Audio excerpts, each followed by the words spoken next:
I began my pathway to Christ, as most of us did here, by going to Sunday school when I was very small, observing the Bible stories and being presented with a book on the anniversary. I'm still not sure what the anniversary was all about. All my working life has been calculating wages and salaries, which is quite ironic as maths was my worst subject at school. An evangelist visited the church when I went to guides, and the whole troop went up to give our lives to Christ. As a typical 11-year-old, not another thought was given to this, and I was actually 21 before I made a real commitment and was confirmed by David Jenkins. Just about that time, my family moved to Roseworth and St Chad's Church, where I took Sunday school for a number of years. An ex-school teacher asked if I would take over the Brownies for 2 weeks to cover for illness, and 12 years later I was still there. Children have a unique attitude to life. In the depths of despair or in the mild and the real heights, they can be observed, for instance. And one little girl told me seriously that her mum wasn't talking to her dad because they were going to a party and he couldn't find his teeth. From children, you learn the joy of living in the moment. Wonderful. After being a carer for 7 years, I joined Respond, which is part of the industrial mission at a time of mass unemployment and hard times. Part of my job was talking to groups about benefits they may have missed and strategies to cope.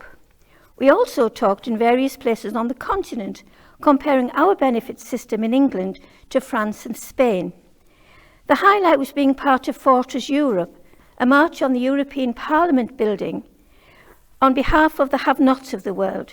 Nothing has changed.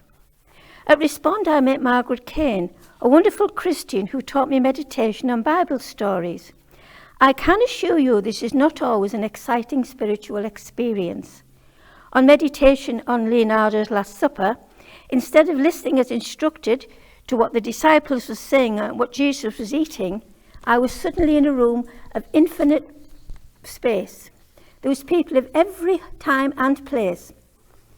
There was a man, a Chinaman eating rice and and a Cove man chewing a bone. I said, what am I going to eat? And a voice behind me said, you loved your Gran's egg and chips, didn't you? That was always your favourite. Everyone, including me, started laughing, and that ended that session. On weekends, following at home house prison, I had to learn not to assume, not to be judgmental, but tolerant. You are brought down to earth quickly if you have any side. One visitor looked at my Methodist friend and I and said, you must be Christians, then followed this up with saying, nobody else would be daft enough to clean loose for naught.